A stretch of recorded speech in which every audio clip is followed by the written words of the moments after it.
আসসালামু আলাইকুম। কি নাম? আমি মোহাম্মদ ফখরুল আলম মজুমদার। ফখরুল আলম মজুমদার, তুমি আমার এখানে এই, কি সমস্যা নিয়ে আসছিলা? আমার মেরুদণ্ড সোজা হয়ে যেত, ব্যথা হতো, ব্যাক পেইন হতো ভীষণভাবে। এটা নিয়ে আমি আজকে 2 বছর ভীষণভাবে কষ্ট পাচ্ছি। বিশেষ করে রাতে যখন ঘুমাতে যাই তখন ব্যথায় মাঝে মধ্যে মাঝরাতে ঘুম ভেঙে যেত। এর মধ্যে আমি গত 13 তারিখ আপনার এখানে আসছি। না, চিকিৎসা নেওয়ার বিষয়টা পরে, আমরা তার আগে একটু বলতে চাই যে অ্যাঙ্কোলাইজিং HLA-B27 পজিটিভ রোগীর একদিনের সুস্থতা হয়ে যাওয়ার গল্প নাকি? একদিন চিকিৎসা নিয়ে সুস্থ হয়ে যাওয়ার গল্প। অনেক কিছু কিছু লোকজন আছে দেশের, যারা আমার সম্পর্কে অনেকেই জানে না, তারা মন্তব্য করে যে স্যার আপনি কিনা বলে প্রথম এক সেশনের ভিডিও দিয়ে সারা দেন ভিডিও, কিন্তু পরে রুগীর কোনো ফিডব্যাক আপনি দিতে পারেন না। তো ফিডব্যাক দিতে পারেন না বলতে, আমাদের কাছে যে রুগীগুলো পরবর্তী সময় 2 মাস 6 মাস 1 বছর পরে আসে, তো তাদের ফিডব্যাক হয়তো একটু দিতে পারি, আর অত সময় তো থাকে না নাকি? ওইভাবে সময় করে উঠতে পারে না। এখন তোমার বউ অসুস্থ হয়েছে, তোমার বউকে নিয়ে আসো, এই কারণে তোমার সময়টা পাইছি, তাহলে তুমি এখন ব্যবসা বাণিজ্যে ব্যস্ত থাকতা।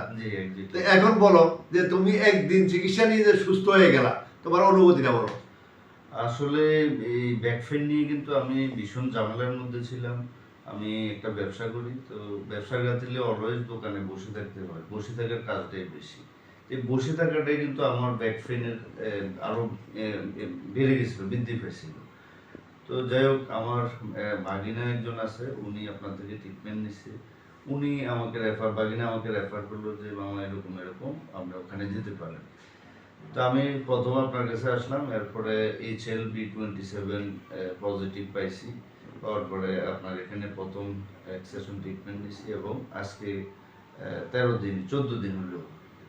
এই 14 দিনের মধ্যে প্রথম এক সেশন ট্রিটমেন্ট নেওয়ার পরে 3-4 দিন ব্যথা ছিল, এরপরে মোটামুটি বলতে পারি আমি 99% আমি ইমপ্রুভ হয়ে গেছি।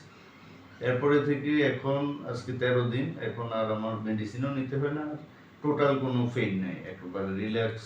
আগে যেমন সুস্থ স্বাভাবিক জীবনযাপন করতাম, এখন একেবারে মনে হচ্ছে আমি আগের অবস্থায় ফিরে যেতে পারছি। তো যাদের HLA-B27 পজিটিভ আছে তাদের কি করা উচিত? আমার ব্যক্তিগত মতামত হচ্ছে অবশ্যই ডাক্তারের ফলো আপ থাকবে এবং নিজে সচেতন হতে হবে। নিজে যদি সচেতন হয়, আমার মনে হয় এই রোগটা 99% নিজের সচেতনতার উপরে ডিপেন্ড করে, আমি কি রোগ ক্যারি করব নাকি আমি রোগটা এক পাশে রেখে জীবনযাপন করব। তা আমার এই যে এই চিকিৎসার যে জার্নিটা, আমাকে উনি প্রথম যেটা বললো যে আমাকে অন্তত 6 মাসের একটা ট্রিটমেন্টের সেশন আমাকে নিতে হবে। তো ওখানে আমার নিজেরই বিশ্বাস হচ্ছে না যে একটা সেশন ট্রিটমেন্ট নেওয়ার পরে এত ভালো ইমপ্রুভমেন্ট আমি পাইছি। আর টোটাল পেইনের যে ব্যাপারটা, ব্যাক পেইন আমার এখন একেবারে জিরো, একেবারে রিল্যাক্স আমার কাছে মনে হচ্ছে। আমি নিজেও এটা বিশ্বাস করতে কষ্ট হচ্ছে যে এরকম এত দ্রুত ইমপ্রুভমেন্ট হয়েছে। তাই যাদের অল্প আছে, কম থাকতে, যখন ব্যথাগুলো কোমর থেকে রাতে ঘুমাইতে গেলে শক্ত হয়ে যায় বা শুরু থেকে পেশি হার্ড হয়ে যায়, এরা যত তাড়াতাড়ি আমাদের কাছে আসে তত বেনিফিটটা তত তাড়াতাড়ি বেশি আমার কাছে তেমনটাই মনে হচ্ছে। আচ্ছা, তাই এখন যারা অ্যাঙ্কোলাইজিংয়ে আক্রান্ত হয়েছে, যারা এই ব্যথার রোগী, তারা কি কুমিল্লা আসা উচিত? আমি মনে করি অবশ্যই, কারণ এখানে আমি যেটা রেজাল্ট পাইছি, এত দ্রুত রেজাল্ট পাবো, আমি নিজে এটা স্বপ্নের মতো মনে হচ্ছে, এত দ্রুত রেজাল্ট পাইছি। আচ্ছা, ঠিক আছে, খুশি তো? আলহামদুলিল্লাহ, আমি খোদা হাফেজ। শতভাগ